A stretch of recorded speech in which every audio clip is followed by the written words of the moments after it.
In the last episode of Building Resilience, we were framing a roof over a roof, trussing another roof, and covering them both with zip system structural sheathing. After that, we taped the seams and talked about it. This is the first time that I've used the zip roof decking, and we're actually pretty excited. We saw that video showing how well it stands up under, hurricane force, winds and rain, just being taped. And I think that adds a degree of confidence for us when we're framing out a flat roof like this. We love EPDM, we love flat roofs and TPO, they work really, really well. But this definitely, being able to be dried in while we work before the roof goes on, it's gonna help us with our timeline.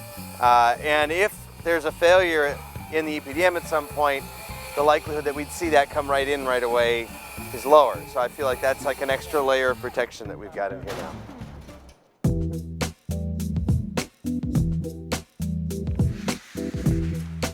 This time we're pulling sheets of zip from a different pile, the pile of Zip R12 exterior insulating panels, which we're using to skin over the existing house. Slide it down. Working around the penetrations is only one aspect of difficulty posed by this type of retrofit work. The biggest challenge is the window openings, which are currently filled with old windows.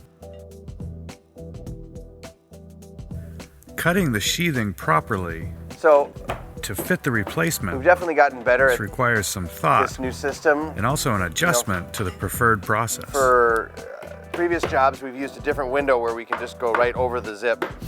We don't have to do any of this, the bucking out that we're normally doing. I normally don't like bucks, and so when we came up with this system for bucks that were concealed, it was a question like how well would it work, but we really kind of got it dialed in now. We're almost friction fitting these things in place. We've got 2 beads of foam that we're putting in there, just little belt and suspenders to make sure that we've got a good air seal around those bucks.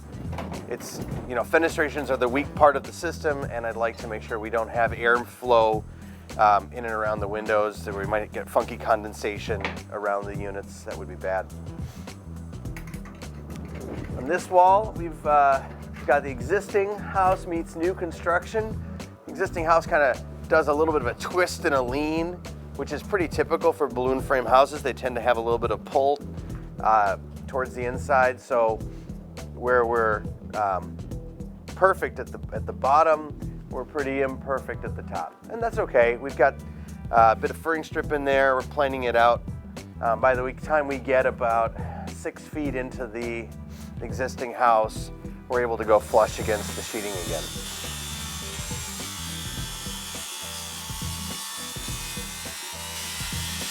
To make up for the out-of-plumb wall, Saul cuts long shims to fur out the transition. And then Michael slowly fills the gap with some cold canned foam, and Saul taps a shim into the gap.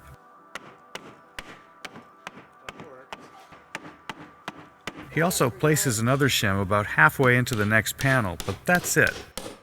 The far end can be bent into place so the panels will lay flat against the house, smoothing the transition between old and new. Young Stephen manhandles the panel into place, and Michael nails it off.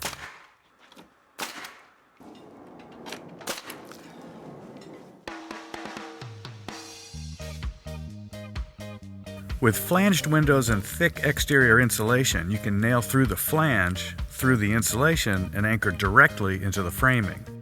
The Marvin modern casement windows that we're installing are fastened through the jambs, not the flange.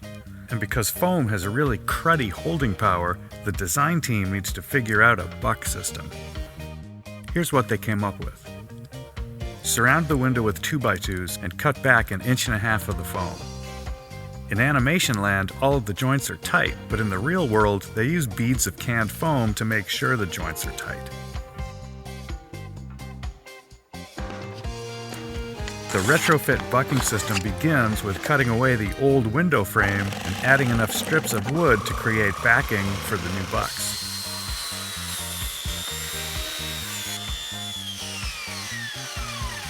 It's dusty, messy, and a little bit ugly, but the cuts have to be clean. They're going to be the substrate for the new bucks, and they'll establish the window's position to some extent.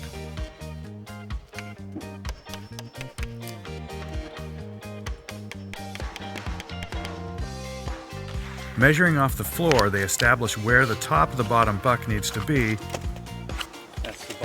and Saul snaps a line. Now, it's the same old carpentry game. Put it on the line and nail it. Or screw it, as the case may be.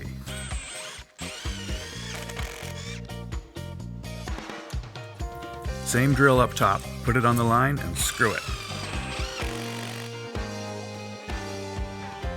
Strips of Advantech subfloor thicken the existing jambs to create solid backing for the window bucks.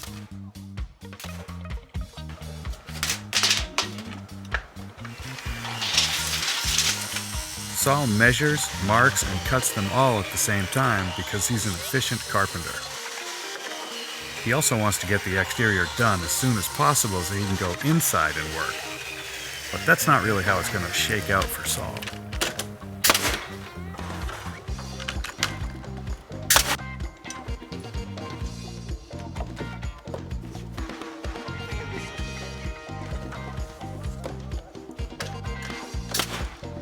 The bucks need to be placed with a purpose because they determine the window location, and there's very little wiggle room with the inside stops. And these were measured to fit like really tight to this, because it's that 3/8 stop on the inside to cover it. So yeah, we gotta be as close as we can here.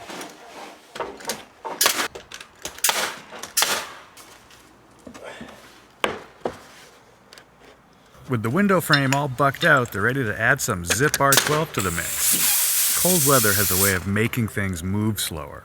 The cans were kept inside and outfitted with custom neoprene koozies to keep them warm, but 10 degrees is 10 degrees any way you look at it.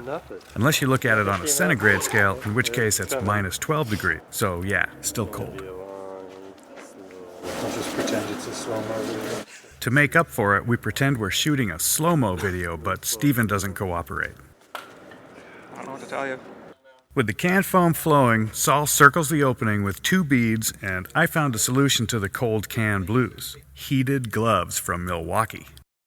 They slip the Zip R12 panel into place and tap it home. There it is. There it is.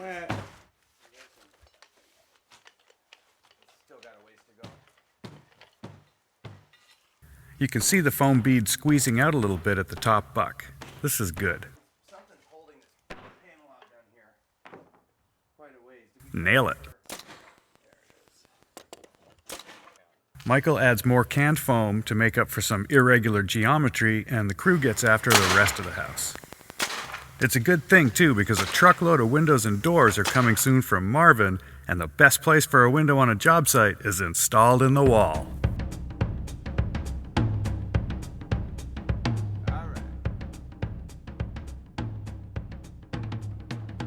Coincidentally, that, along with Marvin's modern multi-slide door, are what we're going to install next time on Building Resilience.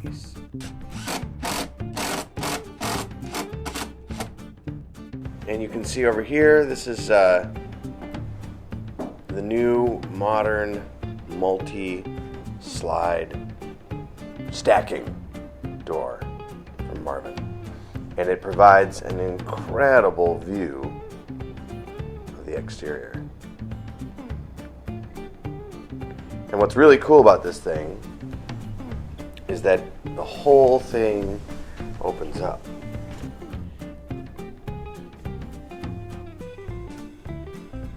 So now the door has been compressed,